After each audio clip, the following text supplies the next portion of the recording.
नमस्कार, मैं डॉक्टर राकेश पाठक।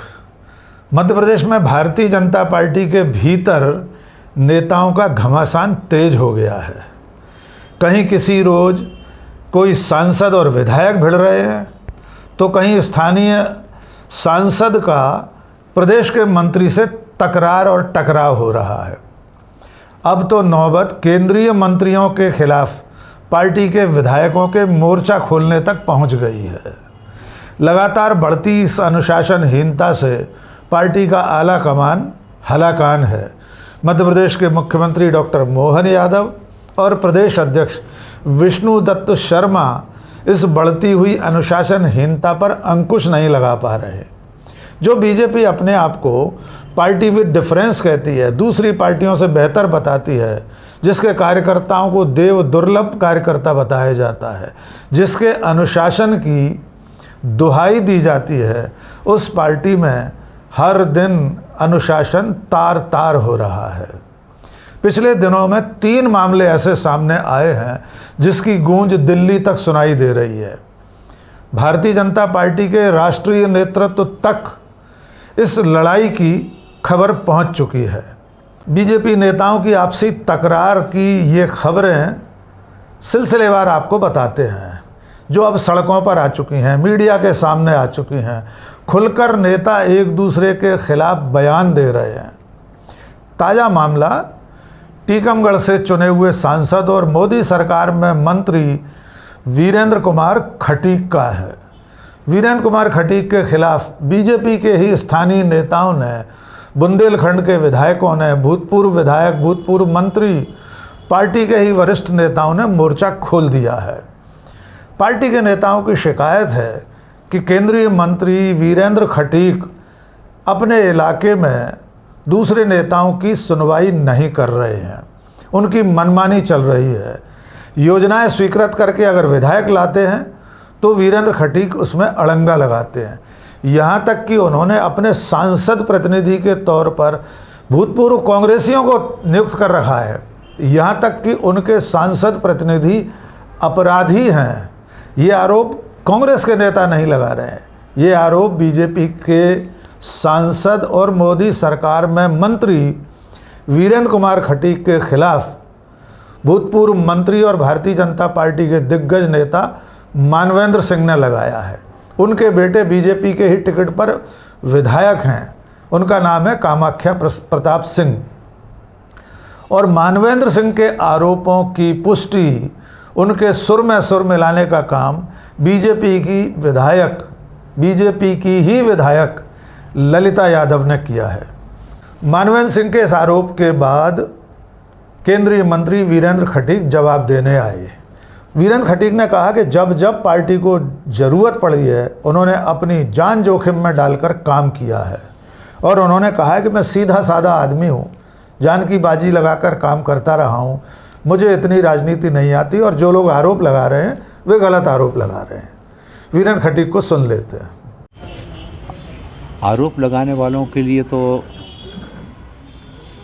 किसी को रोका नहीं जा सकता है, लेकिन आरोप लगाने वालों को मैं ये चुनौती देता हूँ कि वो अपना, मेरे समान जैसे मैं खुलेआम कहता हूँ, कोई एक आरोप सिद्ध करके तो बता दे, तो मैं हर तरह की सज़ा भुगतने को तैयार हूँ। मैं आरोप लगाने वालों को ये कहना चाहता हूँ कि वो राजनीति में स्वयं के लिए आए हैं। उन्होंने पंडित दीनदयाल उपाध्याय को नहीं पढ़ा, उन्होंने एकात्म मानववाद को नहीं पढ़ा। हम तो उनके परिवार से जिस चौराहे पे कहीं हम उस पर हम चर्चा करने को, संवाद करने को तैयार हैं। आइए, पहले आप एकात्म मानववाद को समझिए, पंडित दीनदयाल उपाध्याय जी को समझिए कि जिस पूंजीवाद और साम्यवाद के विरुद्ध उन्होंने एकात्म मानववाद की कल्पना की थी। और एक पन्ने का बहस तो हमसे कर लें, फिर उसके बाद आरोप लगाएं। हमारा तो जीवन जो है ना, वो खुली किताब है। 29 वर्ष हो गए, 29 वर्षों में 4 बार मैं सागर से रहा, चौथी बार वहाँ से। एक व्यक्ति को तकलीफ़ केवल इस कारण से हो रही है कि वहाँ पर जो अवैध कारोबार चल रहे हैं, उन अवैध कारोबारों के लिए मैंने प्रशासन को स्ट्रिक्टली, जब मैंने रोकने का जब प्रशासन को आदेश दिए, उससे बिल मिलाकर तड़फड़ा कर जो है ना, ये इस तरह के अनर्गल आरोप लगाया जाता है। तो एक व्यक्ति को नहीं, तो मैं तो पूरे ख़ानदान को चुनौती देता हूँ, पूरे ख़ानदान को, कि पूरा ख़ानदान और उनके जितने रिश्तेदार हैं एक आरोप सिद्ध करके बता दें। और इसके बाद अब छेड़ा है बर्रैया के छत्ते में हाथ डाला है, तो फिर आरोप लगाने वालों को फिर उसके लिए तैयार भी रहना चाहिए। पूर्व केंद्रीय मंत्री है मानवेंद्र सिंह जी, बर्रैया के छत्ते में हाथ डाला है तो उसके लिए तैयार भी रहना चाहिए। बस मैं तो इतना ही कहना चाहूँगा। आयातित लोग, मैंने जैसा कि बताया, जो हमारी विचारधारा से ही नहीं, वो आज उन परिवार के सदस्यों को मतलब सिखाएंगे कि राजनीतिक जीवन कैसा होना चाहिए, सामाजिक जीवन कैसा होना चाहिए। स्वयं का जीवन देखें, उसके बाद दूसरों को नसीहत देने के लिए आगे आएँ। लेकिन मानवेंद्र सिंह के आरोपों पर, उन आरोपों की पुष्टि करने के लिए बीजेपी की ही विधायक ललिता यादव मैदान में आई। ललिता यादव ने भी वही आरोप दोहराए जो मानवेंद्र सिंह लगा चुके थे। उनका कहना भी यही है, ललिता यादव का, कि केंद्रीय मंत्री के जो प्रतिनिधि हैं वे चुनाव के समय कांग्रेस के बूथ पर बैठे हुए थे। उन्हें वीरेंद्र खटीक ने अपना सांसद प्रतिनिधि बना रखा है। उनमें कुछ अपराधी किस्म के लोग भी हैं। आइए सुनते हैं ललिता यादव क्या कह रही हैं। बयान दिया है सांसद वीरेंद्र कुमार के खिलाफ, इससे कितनी सहमत हैं आप इन चीज़ों से? देखिए, ऐसा है, जो हमारे मानवेंद्र सिंह जी पूर्व मंत्री हैं, उनके बेटे विधायक हैं, सीनियर नेता हैं, उन्होंने जो बयान दिया है, तो उन्होंने जो कहा है वो कहीं हद तक सत्य है। सत्य इसलिए है कि हमारे जो टीकमगढ़ क्षेत्र के सांसद जी माननीय वीरेंद्र कुमार जी केंद्रीय में मंत्री भी हैं, लेकिन उनको कम से कम ऐसे देख के प्रतिनिधि बनाना चाहिए। कांग्रेस के एजेंट रहे, वो भी आज सांसद प्रतिनिधि हैं। तो भारतीय जनता पार्टी ने विधायक को भी टिकट दिया है, तो भाजपा का विधायक भी है और भाजपा का सांसद भी है। लेकिन जो कांग्रेस के एजेंट रहे हैं, इन लोगों को सांसद प्रतिनिधि बनाया जाए, रिकॉर्डेड चीज़ है, तो ये न्यायोचित नहीं है। और मैं भंवर राजा की बात से सहमत हूँ। कहीं ना कहीं हस्तक्षेप आपकी भी विधानसभा में करते हैं? देखिए, पूरी विधानसभा में हर विधायक परेशान है।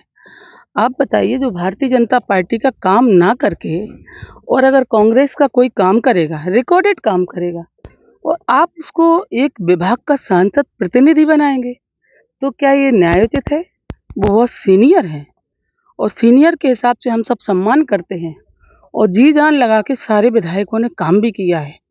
और भाजपा के वो हैं, भाजपा के हम हैं, तो पार्टी गाइडलाइन पे सबको चलना चाहिए। इस तरह की बात आई है कि भाजपा के ही लोगों ने भाजपा को हरवाया था, मंत्री ने ये भी कहा है, उनको सांसद प्रतिनिधि बनाया गया है, अपराधियों को बना दिया है। देखिए, मैंने पहले कह चुकी हूँ, हरवाने की बात क्या है? जब आप पोलिंग एजेंट हो तो कांग्रेसी हो, आप काउंटिंग एजेंट हो तो कांग्रेसी हो, और निश्चित ही कुछ लोग ऐसे भी हैं जिन पर शराब के छापा लगे, वो तो रिकॉर्डेड होता है सारी चीज़, तो उनको देख के करना चाहिए। क्योंकि विधायक भी आपका है, आपके सानिध्य में रहता है, आप सीनियर हैं, और आप हम लोगों पे सानिध्य नहीं देंगे, आप हम लोगों के अकॉर्डिंग या पार्टी के अनुसार काम नहीं करेंगे, तो कहीं ना कहीं हम लोगों को तकलीफ होगी, और जो भाजपा का विरोध करने वाले के हौसले बढ़ते जाएंगे। तो भाजपा का जो 4 महीने पहले विरोध कर रहे हैं, एजेंट हैं, काउंटिंग एजेंट हैं, आप उनको सांसद प्रतिनिधि बना रहे हैं, लेकिन हम लोग फिर भी चुप हैं, क्योंकि हम संगठन के कार्यकर्ता हैं। पार्टी लेवल पर इस बात को रखा जाएगा क्या? अब पार्टी खुद देख रही होगी। क्या मैं रिकॉर्ड निकाल के दे दूं कि फला आदमी, फला व्यक्ति ये पोलिंग एजेंट था, काउंटिंग एजेंट था, कांग्रेस का था, हमारी विधानसभा का था? पार्टी रिकॉर्ड मांगेगी तो रिकॉर्ड, अगर पार्टी जब नहीं सुनेगी तभी तो विधायक अपनी पीड़ा आपके सामने जाहिर कर देगा। आज आप यहाँ पर भ्रमण करने के लिए आई हैं और वीरेंद्र कुमार बैठक ले रहे हैं, आप क्यों नहीं गई, क्या कारण? मैं अपना काम कर रही हूँ। मैं भारतीय जनता पार्टी के प्रदेश की उपाध्यक्ष हूँ, वो सदस्यता अभियान का काम कर रही हूँ। अब वो ले रहे हैं बैठक, तो उनके सब प्रतिनिधि होंगे वहाँ पे। आप लोगों को विधायकों को नहीं बुलाया गया? नहीं, बुलाया था। मेरे कुछ काम थे, क्षेत्र के काम थे, जनता के काम थे, जो मैं पर्टिकुलर मेरा कल से तय था, वो मैं कर रही हूँ। तो ये मामला केंद्रीय मंत्री वीरेंद्र खटीक का था, जिनके खिलाफ बीजेपी के लोग मोर्चा खोलकर बैठ गए हैं। बीजेपी के विधायक, भूतपूर्व मंत्री, वे सब लोग उन्हें काम में दखलंदाजी करने वाला बता रहे हैं, और ये आरोप भी लगा रहे हैं कि उन्होंने ऐसे लोगों को सांसद प्रतिनिधि बना रखा है जो न केवल अपराधी हैं बल्कि कांग्रेसी भी हैं, कांग्रेस की पृष्ठभूमि से आए हुए हैं। लेकिन अब आपको ले चलते हैं एक और मामले की तरफ। वो मामला है बीजेपी के सांसद और मध्य प्रदेश सरकार में मंत्री के बीच का। मध्य प्रदेश में डॉक्टर मोहन यादव की सरकार में राज्य मंत्री हैं नरेंद्र शिवाजी पटेल। उनका झगड़ा हो गया होशंगाबाद के सांसद दर्शन सिंह चौधरी से। मामला ये था कि 5 सितंबर को शिक्षक दिवस पर होशंगाबाद क्षेत्र में एक स्कूल में कोई आयोजन था, जो शिक्षक दिवस के आयोजन होते हैं। उस आयोजन के लिए सांसद को भी बुलाया गया था और राज्य मंत्री नरेंद्र शिवाजी पटेल को भी। एक प्राइवेट स्कूल था, निजी स्कूल था, जिसने शिक्षक दिवस के आयोजन में स्थानीय सांसद और मध्य प्रदेश में राज्य मंत्री नरेंद्र शिवाजी पटेल को आमंत्रित किया। स्कूल ने जो आमंत्रण पत्र छापा था उसमें और जो बैनर वगैरह बने थे, उसकी जो प्रचार सामग्री थी, उसमें सांसद दर्शन चौधरी का नाम राज्य मंत्री नरेंद्र शिवाजी पटेल से ऊपर छपा था। इसकी जानकारी नरेंद्र शिवाजी पटेल को मिली। इस पर वे इतना नाराज़ हो गए कि उन्होंने स्थानीय जिला शिक्षा अधिकारी डीईओ को निर्देश दिए कि उस स्कूल की मान्यता निरस्त कर दी जाए।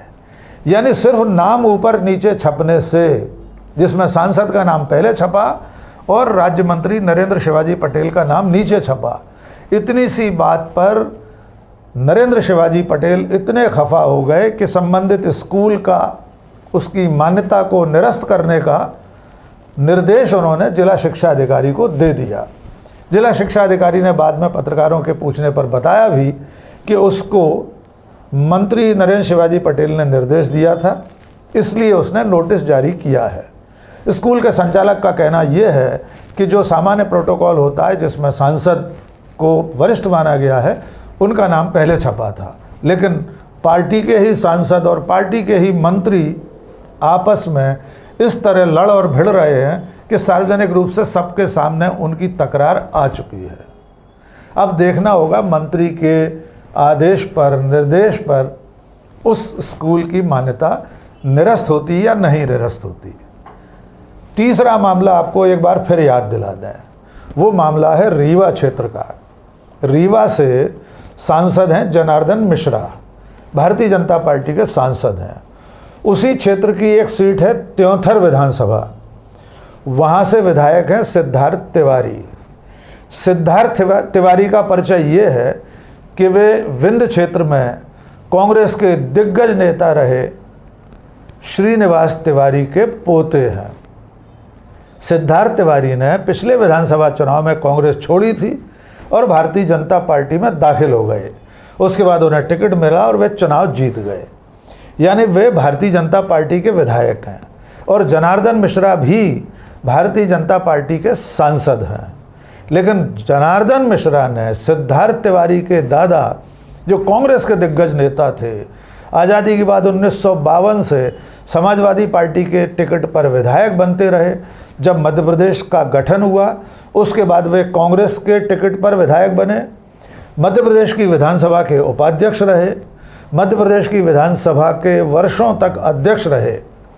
उन श्रीनिवास तिवारी के लिए बीजेपी के सांसद जनार्दन मिश्रा ने बेहद आपत्तिजनक शब्दों का इस्तेमाल किया है। एक ओवरब्रिज के उद्घाटन में जनार्दन मिश्रा ने कह दिया कि श्रीनिवास तिवारी अपने समय सड़कों पर एक गड्ढा भी नहीं भरवा पाते थे। इसके बाद उन्होंने एक और बयान दिया जिसमें उन्होंने कहा कि श्रीनिवास तिवारी लूट, भ्रष्टाचार, पक्षपात करने वाले व्यक्ति थे। उनके इन आरोपों पर श्रीनिवास तिवारी के पोते सिद्धार्थ तिवारी तिलमिला गए। उन्होंने इस पर गंभीर आपत्ति दर्ज कराई। उन्होंने बयान दिया कि ये दुर्भाग्यपूर्ण है कि एक स्वर्गवासी व्यक्ति के बारे में ऐसे शब्दों का इस्तेमाल हो रहा है। आइए क्रम से जनार्दन मिश्रा और सिद्धार्थ तिवारी के बयान सुन लीजिए। सर्वे सर्वा हुआ करते थे, दाऊद हो कहा दादन हो दयु आए, वोट न देवे तऊ आए। एक से गड्ढा नहीं पटवा पाइस दादा दयु। आवाज एक गड्ढा हो जाता है की शिकायत पार्टी फोरम में रखेंगे, रख चुके हैं। आइए सुनिए सिद्धार्थ तिवारी क्या कह रहे हैं। उस प्रोग्राम में था नहीं, लेकिन मीडिया के मित्रों, आप लोगों के माध्यम से ही मुझे एक वीडियो क्लिप मिली है, निश्चित तौर पर आपत्तिजनक है। जो बोला गया है और जिस लहजे में बोला गया है वो आपत्तिजनक है, दुर्भाग्यपूर्ण है, और किसी भी दिवंगत व्यक्ति के बारे में इस तरह की बातें नहीं करनी चाहिए। और ख़ास तौर से एक इतने बड़े राजनैतिक कद के व्यक्ति जिन्होंने अपना पूरा जीवन सर्वहारा वर्ग के उत्थान और विंध्य के विकास के लिए न्यौछावर कर दिया हो, उनसे भावनात्मक तौर पर जुड़े हुए प्रदेश में लाखों लोग हैं और इस तरह की टिप्पणी से वो आहत हुए हैं। मैं इतना ही कहना चाहूँगा कि आपत्तिजनक है और इस तरह की बातें नहीं करनी चाहिए किसी इतने बड़े व्यक्तित्व के नेता के लिए, ख़ासतौर से जो अब इस दुनिया में नहीं है। हमारी संस्कृति के ये खिलाफ़ है और मुझसे अगर किसी को कोई गुरेज़ है तो वो मुझसे सीधे बात कर सकते हैं, मेरे खिलाफ़ कुछ भी कह सकते हैं, सबको हक है। परंतु दिवंगत हुए मेरे बाबा के खिलाफ़ इस तरह की टिप्पणियाँ आपत्तिजनक है। इसके पहले भी बहुत सारे इंसिडेंट ऐसे हुए जब रीवा सांसद ने कहा है, तब भी यही सिचुएशन थी जो इस दुनिया में मुझे को लेकर इस तरह कहना चाहिए। क्या पार्टी फोरम में आप इस मैटर को रेज करेंगे, बताएंगे, चूंकि आपकी ही पार्टी के सांसद है और इस तरह का स्टेटमेंट दिया जो पब्लिक डोमेन में है, आप लोग उसका विरोध कर रहे हैं? बिल्कुल, भारतीय जनता पार्टी बहुत ही मूल्यों से चलने वाली पार्टी है और जहाँ तक पार्टी फोरम की बात है, हमारे यहाँ निश्चित फोरम है, उस पर ये बात उठी भी है, उठेगी भी। परंतु इससे पार्टी का कोई लेना देना नहीं है। ये व्यक्तिगत टिप्पणी एक व्यक्ति की है और मैं ही नहीं, लाखों लोग उनको चाहने वाले, पंडित श्रीनिवास तिवारी जी को चाहते। तो इस तरह से बीजेपी के सांसद और बीजेपी के विधायक आपस में बयानबाजी कर रहे हैं। ये तीन घटनाएं बताती हैं जो सिर्फ हाल के दिनों में हुई हैं। मोहन यादव की सरकार को बने हुए अभी 9 महीने हुए हैं, लेकिन इस बीच में पार्टी का संगठन, पार्टी के संगठन के भीतर का अनुशासन, सरकार के भीतर का अनुशासन तार तार हो रहा है। ये तीन घटनाएं ये बताती हैं कि मुख्यमंत्री और प्रदेश अध्यक्ष का कोई भय, कोई अनुशासन का डर पार्टी के नेताओं में नहीं बचा है। पार्टी के सांसद, प्रदेश के मंत्री, पार्टी की तरफ से चुनकर सांसद बने और मोदी की सरकार में केंद्रीय मंत्री बने बैठे लोग भी आपस में एक दूसरे पर आरोप प्रत्यारोप लगाने से बाज नहीं आ रहे हैं। मध्य प्रदेश भारतीय जनता पार्टी पिछले काफ़ी समय से बहुत मुश्किलों के दौर से गुजर रही है। गुटबाजी जो पहले भी थी, लेकिन अब जो है लगातार तेज़ी से बढ़ रही है। सत्ता और संगठन के बीच सामंजस्य पर भी बहुत से सवाल खड़े हो रहे हैं। मध्य प्रदेश भारतीय जनता पार्टी में गुटबाजी की स्थिति ये है कि आप देखिए, होशंगाबाद के सांसद दर्शन सिंह चौधरी का नाम एक आमंत्रण पत्र में, स्कूल का आयोजन था शिक्षक दिवस का, उसमें जो है जो मंत्री हैं, राज्य मंत्री नरेंद्र शिवाजी पटेल, तो उनका नाम दूसरे नंबर पर था। तो इसी बात को लेकर मंत्री पटेल नाराज हो गए और जिस स्कूल में आयोजन था उसको जिला शिक्षा अधिकारी ने जो है मान्यता समाप्त का नोटिस दे दिया। ये सिर्फ एक उदाहरण है। अब आप आ जाइए सागर में, तो सागर में खुरई को जिला बनाने के मामले को लेकर भूपेंद्र सिंह के लोगों ने जो है सागर बंद का आह्वान किया, संगठन के दबाव में वापस ले लिया। वजह ये थी कि बीना की जो कांग्रेस की विधायक थी वो जो है भारतीय जनता पार्टी में पहुंच गई हैं, तो उनकी शर्त थी कि बीना को जिला बनाया जाए। तो वो चूँकि बीना सागर जिले में आता है और उस पूरे बुंदेलखंड के एरिया के बड़े भाजपा के कद्दावर नेता हैं भूपेंद्र सिंह, तो उनके बीच जो रस्साकसी चली उसका नतीजा ये हुआ कि उस मामले को निपटाने के लिए मोहन यादव जी ने जो है वो जिलों के तहसीलों के सीमांकन को लेके एक आयोग गठित कर दिया। लेकिन बीना जिला बनाने की जो मांग थी वो पूरी नहीं हुई। इसके साथ एक और बड़ी मुश्किल ये है कि जो ज्योतिरादित्य भाजपा है, जिसको सिंधिया भाजपा भी कहते हैं, वो लोग अभी भी बीजेपी में जो है एडजस्ट नहीं हो पाए हैं। हमारे बहुत कांग्रेस से भारतीय जनता पार्टी में जो लोग आए हैं ज्योतिरादित्य सिंधिया के साथ या सुरेश पचौरी और दूसरे लोगों के साथ, उन लोगों को जो है ठीक ठाक जो है तरीके से संगठन में या सत्ता में एडजस्ट नहीं किया जा पा रहा है। तो उनकी अपनी नाराज़गी है। आप देखिए ग्वालियर गुटबाजी का ही एक और मामला देखिए कि जिन निगम मंडलों में राजनीतिक नियुक्तियां होती हैं वो नियुक्तियां जो है गुटबाजी के कारण नहीं हो पा रही हैं और इसकी वजह से प्रदेश सरकार के मुख्यमंत्री मोहन यादव ने अफसरों को उन निगम मंडलों का संबंधित विभागों के निगम मंडलों का इंचार्ज बना दिया था। जब जो है ये मामला जो है तूल पकड़ा तो उसके बाद स्थिति ये हुई कि राजनीतिक नियुक्तियां की जाएं, लेकिन संगठन और सत्ता के बीच सामंजस्य और जो कांग्रेसी भाजपाई हुए हैं उनको जो है एडजस्ट करने की जो समस्या आ रही थी, तो उसका रास्ता ये निकाला गया कि जो मंत्री विभाग का है वही उस निगम या मंडल का इंचार्ज बना दिया गया है, अफसर को हटा दिया गया है। तो ऐसे कितनी ही बातें हैं जो भारतीय जनता पार्टी की गुटबाजी को उजागर करती हैं। देखना होगा प्रदेश नेतृत्व और केंद्रीय नेतृत्व इस अनुशासनहीनता पर, इस घमासान पर कब अंकुश लगा पाता है। आज के इस वीडियो में बस इतना ही। बहुत बहुत शुक्रिया। जय हिंद।